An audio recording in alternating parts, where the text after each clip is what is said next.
Looking to extend your Vampire Survivor runs? Just getting into the game and wondering what weapons are go-tos? Just wondering what someone else thinks about each weapon in the game? Today's video is for you. I'm going to be going over the strengths and weaknesses of every single weapon, evolved or not, in the game, and giving each a final ranking on the tier list for easy readability.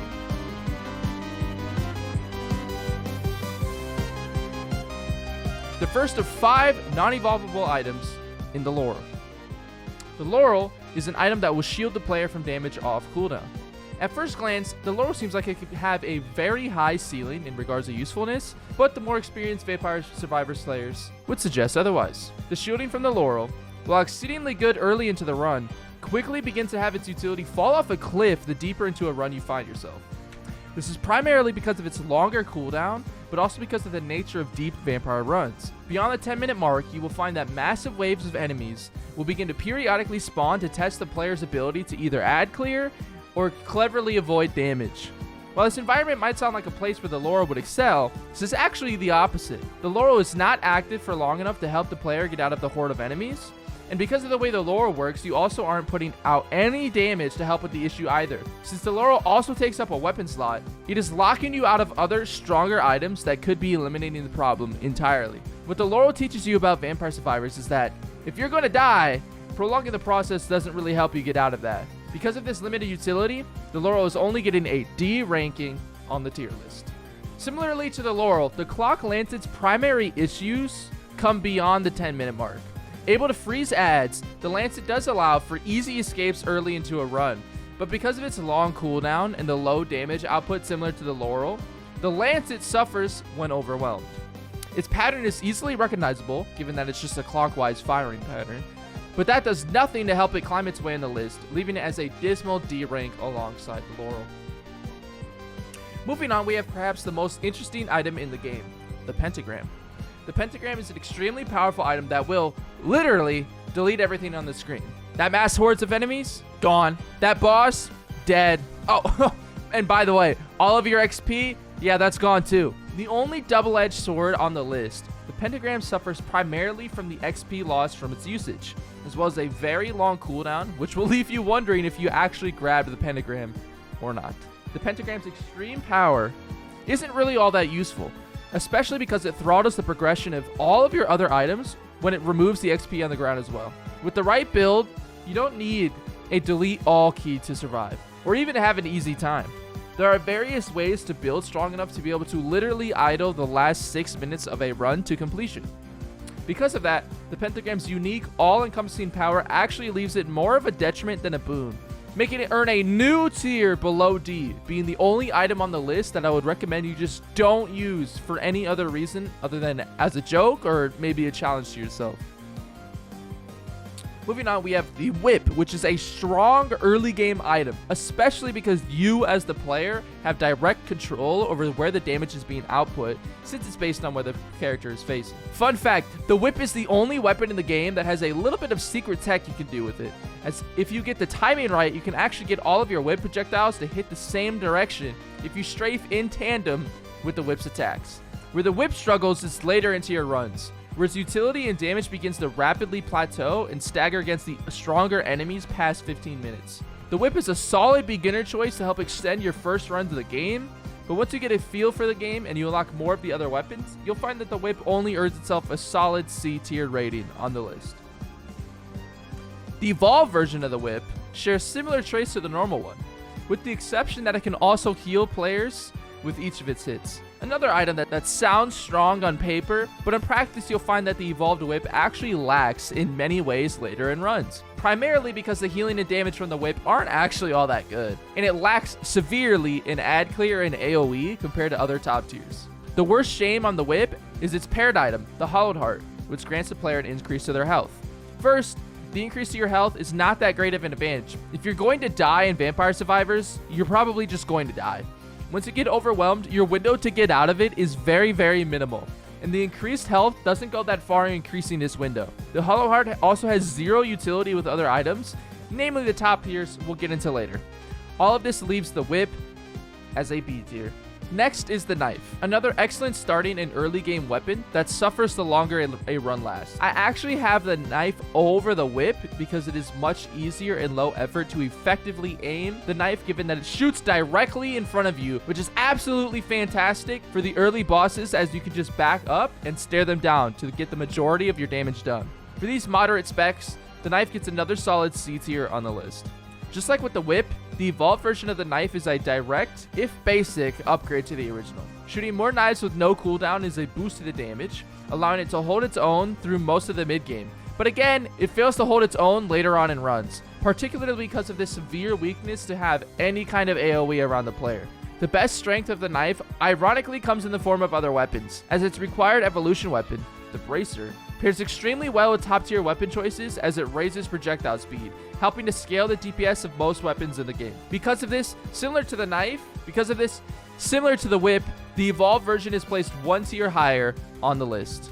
Unlike the whip and the knife, the bone excels later into runs as opposed to earlier, despite being a starting weapon. Bouncing around from opponent to opponent doing hefty chunks of damage, the bone is a fantastic ad clear and damage dealing tool, and it scales incredibly well with most of the top tier passive items and their respective evolved weapons. Where the bone lacks is in the early game, due to its poor single target focus and the inability to directly influence where it's going to shoot.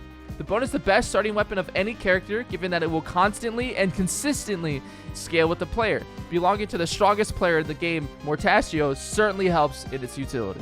Given all these top tier traits, it's hard to place the bone anywhere below the B tier. Next up is the basic magic wand, which is a decent weapon to take through an entire run, but cannot under any circumstances be considered a primary damage dealer. Attacking the closest enemy, the wand is fairly easy to aim, but can sometimes force the player to be in hazardous situations to be aimed, such as pressing against a boss to hit it. Its damage also begins to fall off later into runs, where its main source of viability comes in its extremely low cooldown, making it fire constantly. For these reasons, the magic wand finds itself in the top of the C tier, barely edging out a lead over the whip and the knife, primarily due to its paired passive, which I'll talk about more as I tell you about the holy wand, the evolution of the magic wand. Firing without cooldown isn't that great of an upgrade beyond the magic wand, because with power-ups from the shop and a high-level tome or wand itself will make the regular magic wand fire nearly, if not as fast as the holy wand. However, because it's passive in the tome, which lowers weapon cooldowns, pairs so extremely well with every top tier weapon in the game, and the wand's ability to function as effortless ad clear to the closest enemy, the evolution of the wand lands itself squarely in the B tier. Now, we come to the first true top tier of the list, the Rune Tracer. Featuring extremely high damage, extremely high scaling, and extremely high ad clear, the Rune Tracer is far and away the best non-evolved item in the game, bar none. The Rune Tracer is so strong that it finds itself competing against, and even beating, most evolved items in the game. The Rune Tracer's weaknesses are few and far between, but it does struggle in the early game primarily because it needs a lot of scaling to hit its potential, and it functions much better when there are many enemies for it to attack. The Rune Tracer's main issue is that it is so far ahead of the curve that it is extremely addicting to use, making every single run feel like a race to get a Rune Tracer. All that being said, the Rune Tracer is certified to be the first S tier on the list. Following up that heavy hitter with another is the Axe, a weapon that provides excellent damage and AoE potential while featuring a super simple and easy aim. Axe functions highly in boss fight situations, where its vertical firing make it easy for the player to effectively aim the high damage projectiles and obliterate bosses and adds alike with ease. Where the Axe struggles are in situations where enemies are overwhelming the player from below or to the sides, where the Axe's effectiveness is cut because of the long travel time for the Axe to reach the bottom of the screen. All that said, the Axe comes in as a solid entry to the B tier. The evolved version of the Axe is our first evolved item that provides a unique, different experience from its non-evolved variant. Still featuring the high damage output and AoE of the normal Axe, the evolved version features far more AoE and targeting as it releases in a circle around the player, passing through everything on the screen, effectively granting it the ability to easily hit everything on the screen, providing huge increases to its damage output. Additionally, the required item in the candle pairs effectively with other top tiers, providing larger areas of effect, improving the AoE of almost every item in the game. Because of these many benefits and its impressive damage ceiling, the Evolved Axe is the first A tier on the list. Next up, we have the Bible, a favorite of many Vampire Survivor players. The Bible fires in a circle around the player periodically. This makes it very easy to aim, giving it good AoE and a strong early game presence. Like most evolved weapons, the Bible quickly begins to lose viability into the late game, and the relatively low damage output and pushback weakens its AoE over time as well. Unfortunately, these setbacks keep the Bible down in the C tier. Similar to the regular Bible, the Evolved Bible is actually easier to aim because it is a constant effect that doesn't go away in a wide circle around the player, providing some of the easiest AoE in the game with decent damage. However, the Bible is outclassed by other AoE specialists, like the Evolved Axe we just talked about earlier. Its strongest trait is that the required item pairs flawlessly with top tier item choices, providing a boost to the duration of most weapons of the game. However, its setbacks keep the Bible restricted to an impressive A tier placing, though I would say that it is definitively worse than the Evolved Axe. Once more, we talk about the weak starting weapons with the Santa Water, which randomly places AoE circles around the map that damage enemies caught in them. This immediately grants the Santa Water better AoE potential than most items in the game, especially if paired with area and duration increasing passives. Its required evolve item also has extremely high utility, allowing the player to level faster and easier with a massively increased range to grab items and XP. The Santa Water has glaring weaknesses in that you absolutely cannot aim them, and that makes them extremely weak in the early game as the player has to scramble around and try to get XP using a random weapon targeting. This evens out to placing the Santa Water relatively low in the C tier, though I would consider B tier for it. Unlike the normal Santa Water, the Evolved Santa Water boasts extremely high damage output, as well as incredible scaling with the other top tier weapons like the Evolved Axe and Rune Tracer. Providing the best AoE in the game, the Evolved Santa Water routinely tops the damage and DPS charts across most runs. And as I mentioned with the regular Santa Water, the Evolve item allows the player to grab almost all XP that is dropped without moving much, increasing the ease of just AFKing to the end through the last 5 minutes. Where this item is weak is the mid-game, where the player may not necessarily have all of the items or passive levels required to really see the potential of the Evolved Santa Water. Regardless, its undisputed highest AoE and damage output makes the Evolved Santa Water an S-tier lock, our second S-tier item on the list. Next up, we have the Cross, an item that fires at a nearby enemy and then boomerangs backwards, making for an easy-to-use experience that pumps out some decent damage as well. Since it attacks large areas on both sides of the player, the Cross also has some decent AoE to it as well. The downsides of the Cross are, just like the others, a weakness carrying into the late game. These traits come together to make this Cross a top C tier weapon. Moving on to its evolved form, the Cross no longer suffers from weak damage, boasting the ability to crit and maintaining the decent AoE of the original. Again though, the evolved Cross still isn't that great into really deep runs, post 20 to 25 minutes area. Evolved Cross also locks the player into using Clover, an item that offers zero active utility and only affects a player's luck, which is pretty useless overall. The Evolved Cross, because of these reasons, can't go much beyond the B tier. Winding down our list, we have the Garlic item, which is particularly strong in the early game as it can one-shot many of the bad enemies, making for an incredibly easy farm for XP. Garlic also boasts the simplest and easiest AoE in the game. That being said, Garlic quickly loses viability as runs get longer, facing terrible scaling and lack of utility pretty much past the 5-minute mark. Because of these shortcomings, Garlic finds itself squarely in the C tier, and the evolved version fares pretty similarly on the list, boasting massive AoE and some additional healing. But the evolved version doesn't necessarily scale highly and loses out on the damage side of things, losing both utility and strength along the way. Also, the passive item required to evolve it lacks any sort of parity with any of the other top tier choices, further pushing evolved Garlic down the list where it joins its normal form in the C tier.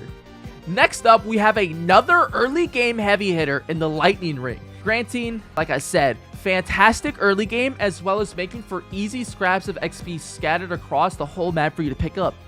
The weaknesses of the Lightning are entirely because you cannot target any specific enemy at all, instead making the Lightning Ring simply passive damage, lowering its utility across the board due to the passive nature of how it works, earning it a terrible D tier ranking. In a complete 180, the evolved lightning ring absolutely excels in high damage, scales well extremely into the late game, and the required item for its evolution is literally one of, if not the best passive item in the game. The weaknesses are still that it targets randomly, and thus has little utility beyond pumping out random damage, but these weaknesses are much easier to swallow because of the behemoth amount of damage that this thing pumps out, landing it as a heavy hitter from the A tier on the list. The next two items I'm just going to rank as a pair because Pichon and Ebony Wings function exactly the same, and I have the same things to say about the both of them individually.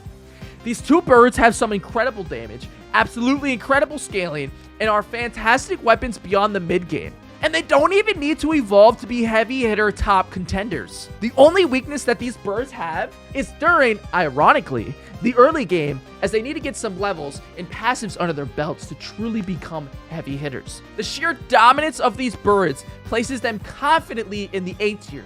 And if the normal versions of these birds is already so good, the evolved unison of these birds takes things to a whole different level, having some of the highest damage, scaling, everything in the game. The unified birds are simply the best item. They even free up an additional weapon slot. So everything good about another item, these birds also get by default. This means that the unified birds are the only item in the game that can evolve and take up one of your inventory slots, as every other evolved weapon requires a passive item as well. The only single weakness of the unified birds is simply the amount of levels required to see the full potential of this item, as you have to fully level both of the normal birds, and the unified bird has additional levels for you to acquire. Like I said though, the unified birds is bar none the best item in the game, landing it comfortably in the top of the S tier.